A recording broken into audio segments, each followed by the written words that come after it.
A very good morning to all of you. Thank you so much for the lovely introduction to the chairman. And I believe that these 2 days will be really challenging as well as enlightening, as rightly said by the chairman for the Real Estate Development Summit. On behalf of Asian African Chamber of Commerce and Industry, I'd like to congratulate to the organizers of the 7th Real Estate Development Summit for its launch in Asia. I would like to thank the organizer for partnering with Asian African Chamber of Commerce and Industry for this conference and inviting me to share my thoughts on the real estate development scenario and the opportunities, especially in Asia, and sharing my insight for Africa as well. Before I begin, let me tell you a bit about AACCI, or rather Asian African Chamber of Commerce and Industry.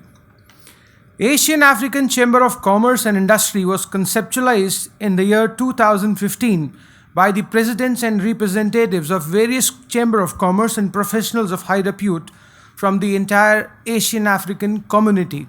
We work in over 102 countries with a view to giving the business community of both these regions a voice and a tool to foster development based UN Sustainable Development Goals 2030. Asian African Chamber of Commerce and Industry plays an integral part in the successful cultivation of a vibrant business community. As an organization, we are the voice of business for the entrepreneurs and the professionals in Asian and African region. Our principal mission as an intercontinental chamber is to facilitate and foster economic growth for 102 countries which we partner. The chamber helps in the improvement of the business climate for the development of private investment, cultivating public-private dialogue. From its headquarters in India, the chamber maintains a team of experts to help drive and to meet the challenges and goals. Its pro-business agenda and the mission with which it was established, the Chamber works to achieve these objectives by means of activities, service and lobbying such as networking events, trade and investment information, business development opportunities, and that's not all. I believe that as a Chamber of Commerce, we work extensively to see that the trade and commerce in the both sector, which is the Asian and African region, are merging together and synchronizing and creating more partnerships and synergies.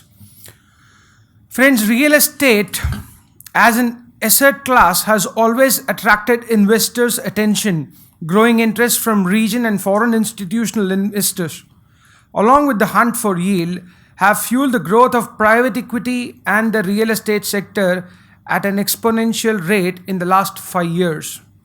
Robust economic growth and the influx of capital have powered the Asia-Pacific real estate market over the past decade. However, I strongly feel that 2019 will bring an unprecedented change of challenges, including US-China trade conflict, financial sector instability, and the rising cost of borrowing. Now is the opportune time for occupiers and investors to refine their real estate strategies and build resilience to market volatility. Over the past decade, property prices have been on the rise across major Asian market. Occupancy level remains healthy, underlining the sector's strong fundamentals, and with borrowing rate trending down across Asia, investors continue to regard APEC property evaluations as attractive. Real estate performance across much of the Asian Pacific region remains healthy on the back of strong capital market and stable occupier fundamentals. Across the region, key cities in Japan, China, Hong Kong, and Australia continues to see healthy office leasing demand in 2017, while it increased in 2019. While the weight of capital targeting quality assets have contributed to further cap rate compressing in the core markets. When you talk about the regional market, I believe regional market in Japan with healthy fundamentals appear increasingly attractive from a risk return perspective to rationalization as part of the core strategy portfolio. The outlook of property returns, which have been heavily front loaded in our previous forecast, could have flattened over the last horizon through 2022. Total returns in the coming years are likely to be driven mostly by income yield, with capital growth likely capped by yield expansion driven by increased prospective for higher interest rates. Nevertheless, in our view, Asia Pacific commercial real estate market are expected to deliver healthy core unlevered total return ranging between 5.9% to 7.4% per annum over the next 5 years, with industrial return outperforming office and the retail segment. This encouraging scenario has resulted in signing of the key agreement between India and Japan in the infrastructure projects such as construction of Bombay Ahmedabad bullet train, Delhi mass rapid transport system project, Northeast road network connectivity improvement project, etc. However, major emerging markets such as India and Indonesia are experiencing a boom in the economic industrial, fostering new opportunities. Looking at India, which is the world's fastest growing major economy, features a strong domestic market that is driving demand for data centers from the country thriving technology sector. Co-working spaces, which are cropping up to serve a vibrant startup sector, are a major growth segment across the whole of Asian as well as the African region. Across Asia, the ongoing drive for infrastructure development and projects such as Chinese Greater Bay Area Initiative are fueling demand and creating avenues for investment in segment ranging from office space and business park to logistics and hospitality. As Asia braces for further economic progress with China at the helm, Asian countries are set to benefit from the strengthening partnership, making it an appropriate time to consider investment in the Asia Pacific region. On the other hand, commercial real estate development in Africa is booming too.